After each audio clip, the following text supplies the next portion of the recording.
वो अपने पेट पर हाथ रख के अपने बच्चे को पुकार कर कहती है कि तुम अपने फादर की तरह बिल्कुल मत बनना, तुम हमेशा पैसा खर्च करने से ज्यादा बचाने की कोशिश करना। फ्रांसवा ने शायद अपनी माँ के पेट में ही इस बात को ज्यादा सीरियस ले लिया था, इसलिए उसके अंदर कंजूसी की आदत बचपन से ही शुरू हो गई थी। बचपन में वो सिंक में गिरे हुए टूथपेस्ट को निकाल कर भी यूज कर लेता था।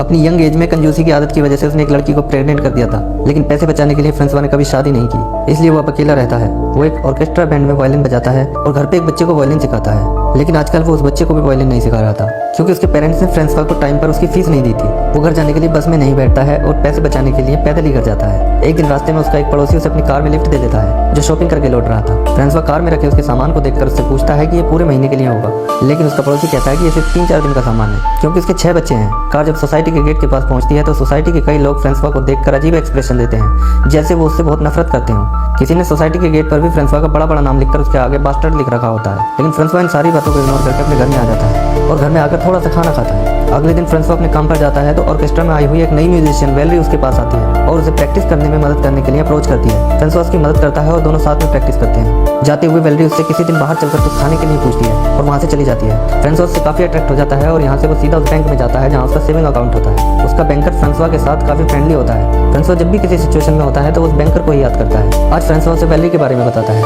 वो बैंकर फ्रांसवा को लड़की को रेस्टोरेंट में ले जाने की सलाह देता है, लेकिन फ्रांसवा कहता है कि रेस्टोरेंट का खर्चा वो अफोर्ड नहीं कर सकता। वो बैंकर उसे उसका अकाउंट बैलेंस 2.5 लाख यूरो के आसपास बताता है, लेकिन फ्रांसवा को ये काफी नहीं लगता। वो कहता है कि अभी उसे और ज्यादा सेविंग्स पर ध्यान देना होगा। फ्रांसवा वेलरी को रेस्टोरेंट लेकर जाना तो चाहता है, लेकिन वो अपने पास से एक भी पैसा खर्च नहीं करना चाहता, इसलिए वो उस बच्चे के पेरेंट्स के पास जाता है जिसे वो वायलिन सिखाता है। उस बच्चे के पेरेंट्स एक रेस्टोरेंट चलाते हैं। वो उनके सामने एक शर्त रखता है कि मैं जिस दिन अपनी फ्रेंड को लेकर आपके रेस्टोरेंट में आऊँगा तो आपको हमें फ्री में डिनर कराना होगा। इसके बदले में मैं आपको फीस जमा करने के लिए थोड़ा वक्त और दे सकता हूँ। उस बच्चे के पेरेंट्स इस बात के लिए मान जाते हैं। उस रात फ्रांसवा और वेलरी का अपने बैंड के साथ लाइव शो होता है, लेकिन पैसे बचाने के चक्कर में फ्रांसवा ने अपने शो के लिए भी कोई ड्रेस नहीं सिलवा रखी थी। वो हर बार किसी और की ड्रेस मांगकर पहन जाता था।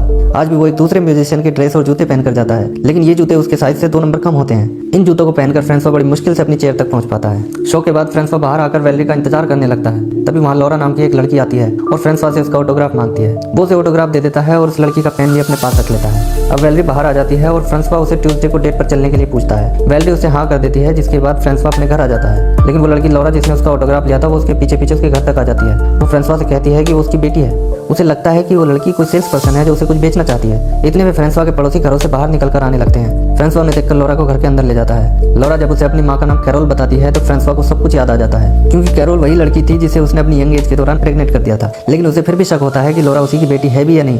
वो कैरोल को फोन करके पूछता है कि उसने आज तक ये बात उसे क्यों नहीं बताई थी। कैरोल कहती है कि कैसे बताती जब वो एक बर्थडे गिफ्ट देने से बचने के लिए उसे छोड़कर चला गया था।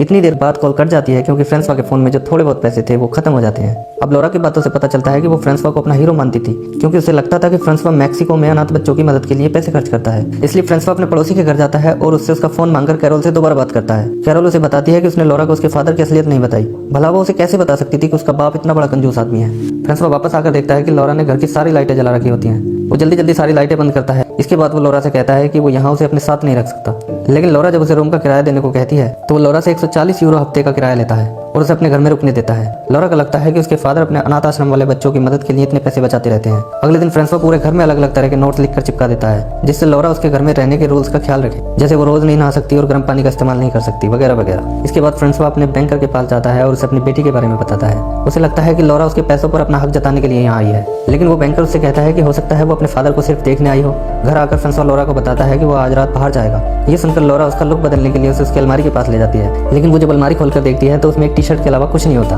अब फ्रांसवा वेलरी को अपने साथ डेट पर उस रेस्टोरेंट में ले जाता है जहाँ वो फ्री में खाना खाने की बात तय करके आया था, लेकिन यहाँ मिलने वाली सारी डिशेस से वेलरी को एलर्जी होती है, इसलिए वो फ्रांसवा से एक दूसरे सी फूड रेस्टोरेंट पर चलने को कहती है। फ्रांसवा को मजबूरी में उसके साथ जाना पड़ता है। फ्रांसवा मेनू देखता है तो इसमें सारी डिशेस काफी महंगी होती हैं। आखिरकार उसे कुछ ऑर्डर करना पड़ता है। वो दोनों खाना शुरू कर देते हैं, लेकिन जब बिल चुकाने का टाइम आता है तो फ्रांसवा के पसीने छूटने लगते हैं। वो उठकर रेस्टोरेंट में चला जाता है जहाँ उसे एक फायर अलार्म दिखाई देता है। अगले सीन में लोग रेस्टोरेंट से भीगते हुए बाहर निकलते दिखाई देते हैं और आखिरकार फ्रांसवा किसी तरह रेस्टोरेंट का बिल चुकाने से बच गया था।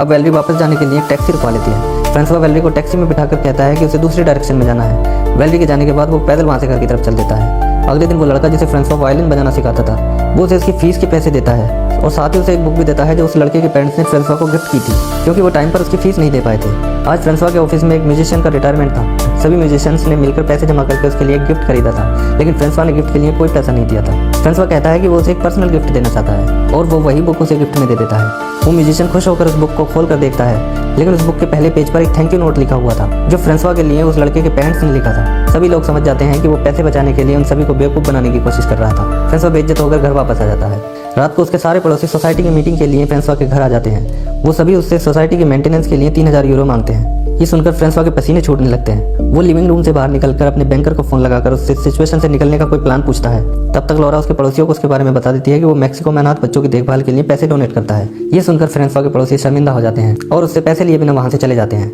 लौरा उसे बताती है कि सारे पड़ोसी अनाथ बच्चों की देखभाल के लिए उसकी सपोर्ट करना चाहते हैं। उनमें से एक पड़ोसी फ्रांसवा को काम पर जाने के लिए अपनी कार दे देता है। उसके सभी पड़ोसियों की उसके बारे में जो सोच थी वो अब बिल्कुल बदल चुकी थी। उसका एक पड़ोसी सोसाइटी के गेट पर उसके नाम के आगे लिखे बास्टर्ड को मिटाकर उसकी जगह ब्रेवो लिख देता है। अगले दिन फ्रांसवा के बैंड का लाइव शो था। शो शुरू होने से कुछ देर पहले फ्रांसवा लौरा को कुछ याद दिलाने के लिए कॉल करता है, तो उसे घर में काफी शोर सुनाई देता है। लौरा उसे बताती है कि उसके पड़ोसी को लोन ना चुकाने की वजह से घर खाली करना पड़ा। फ्रांसवा ये सुनकर घबरा जाता है और तुरंत घर वापस जाना चाहता है, लेकिन अगर वो शो छोड़कर वापस चला जाता है तो उसे पैसे वापस देने पड़ते। इसलिए वो जल्दी से अपनी सीट पर बैठकर डबल स्पीड से वायलिन बजाने लगता है। दूसरे म्यूजिशियंस को भी उसे फॉलो करना पड़ता है और लाइव शो थोड़ी ही देर में पूरा हो जाता है। बैंड के डायरेक्टर को लगता है कि अब उसका करियर बर्बाद हो जाएगा, लेकिन शो का होस्ट उसकी तारीफ करता है। वो कहता है कि वो एक इनोवेटर है और उसका फ्यूचर काफी ब्राइट है। इसके बाद वैलेरी फ्रांसवा को अपनी कार में बिठाकर जल्दी से उसके घर ले जाती है। घर आकर फ्रांसवा देखता है कि उसकी सारी लाइटें और सारे इलेक्ट्रिकल डिवाइस ऑन थे। फ्रांसवा अपने ऊपर पड़ने वाले बिल के बारे में सोचकर बेहोश हो जाता है। जब उसे होश आता है तो वैलेरी उसकी देखभाल कर रही होती है।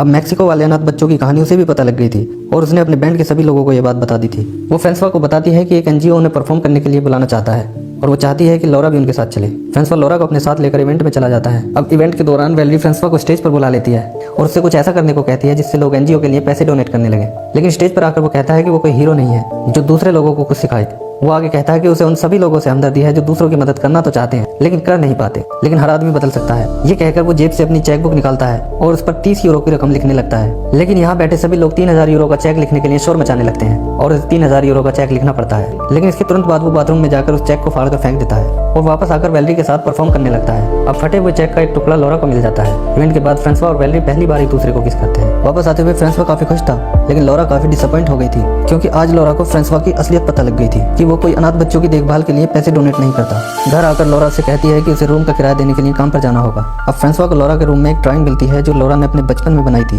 और अभी तक संभाल कर रखी थी। उस ड्राइंग को देखकर पता चलता था कि लौरा बचपन से ही फ्रांसवा को अपना हीरो समझती थी। फ्रांसवा लौरा के पीछे हॉस्पिटल जाता है जहां लौरा की मदर कोरेल उसे बताती है कि लौरा पिछले 1 साल से एक किडनी के साथ जी रही थी और इस समय उसे किडनी ट्रांसप्लांट की जरूरत थी, लेकिन लौरा का ब्लड ग्रुप काफी रेयर होता है जिसकी वजह से डोनर नहीं मिल पा रहा था। ये सुनकर फ्रांसवा लौरा से बिना कुछ बोले वापस चला जाता है। 2 दिन बाद फ्रांसवा लौरा से मिलने हॉस्पिटल जाता है और उससे बात करने की कोशिश करता है, लेकिन लौरा उससे बात नहीं करना चाहती क्योंकि उसने जैसा अपने फादर के बारे में सोचा था फ्रांसवा उससे बिल्कुल उल्टा था। अब वो लौरा से कहता है कि उसे नहीं पता कि वो बचपन से ऐसा क्यों है। वो आज तक अपनी इस आदत से नहीं लड़ पाया और शायद इसीलिए वो आज तक अकेला है। बोलते बोलते फ्रांसवा काफी इमोशनल हो जाता है और उसकी आंखों से आंसू निकलने लगते हैं। इसके बाद वो बाहर जाने लगता है। तभी लौरा की मदर कैरोल आकर उसे बताती है कि फ्रांसवा ने 2 दिन पहले ही किडनी ट्रांसप्लांट के लिए अपना सैंपल दे दिया था और ये तुम्हारे सैंपल से मैच कर गया है। ये सुनकर लौरा बाहर आकर फ्रांसवा को पापा कहकर आवाज देती है। फ्रांसवा पीछे मुड़कर देखता है और दोनों नम आंखों के साथ एक दूसरे के गले लग जाते हैं। इसके बाद दिखाया जाता है कि ऑपरेशन सक्सेसफुल हो जाता है और फ्रांसवा अपनी बेटी को बचा लेता है। अब आखिर में दिखाया जाता है कि फ्रांसवा और वैलेरी अपने बैंड के साथ लाइव शोज में परफॉर्म करते हैं और उनकी रिलेशनशिप काफी आगे बढ़ चुकी है। फ्रांसवा मैक्सिको के अनाथ बच्चों की देखभाल के लिए सचमुच पैसे डोनेट करता है और दूसरे लोगों को भी पैसे डोनेट करने के लिए इंकरेज करता है, लेकिन आज भी वो एक पैसा बचाने के चक्कर में लगा रहता है। इसी के साथ ये मूवी यहीं